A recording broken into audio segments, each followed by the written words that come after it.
Donc voilà la recette des cookies vegan.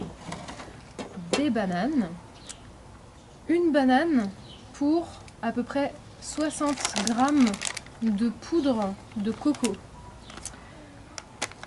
On peut aussi mettre de la poudre d'amande pour que ce soit moins sec et pour varier les plaisirs. Donc d'abord, on épluche toutes les bananes et on les mixe. Donc quand on n'a pas de mixeur, on les écrase. Une fois que la purée de banane est bien faite, on va rajouter la poudre d'amande, de coco,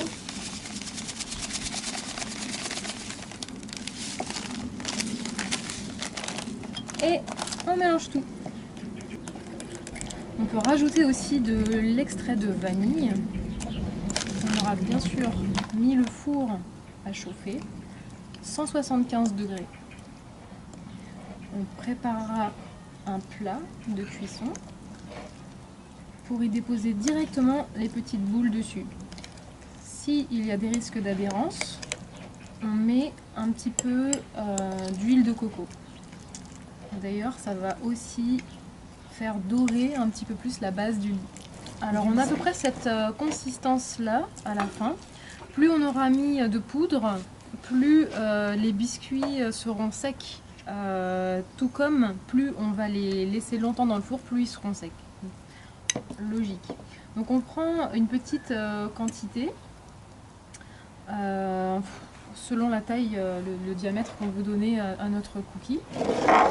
On vient le placer donc sur la plaque avec l'huile de coco. Et puis ensuite, on l'écrase un petit peu, on l'étale, j'en rajoute.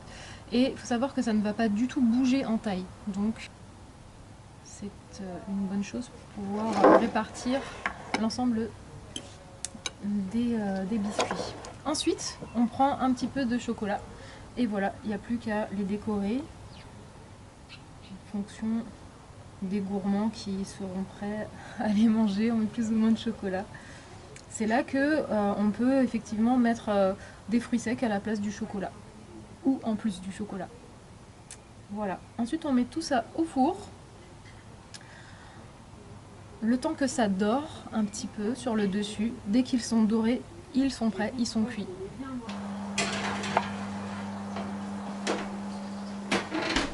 À tout à l'heure. Merci. Et voilà.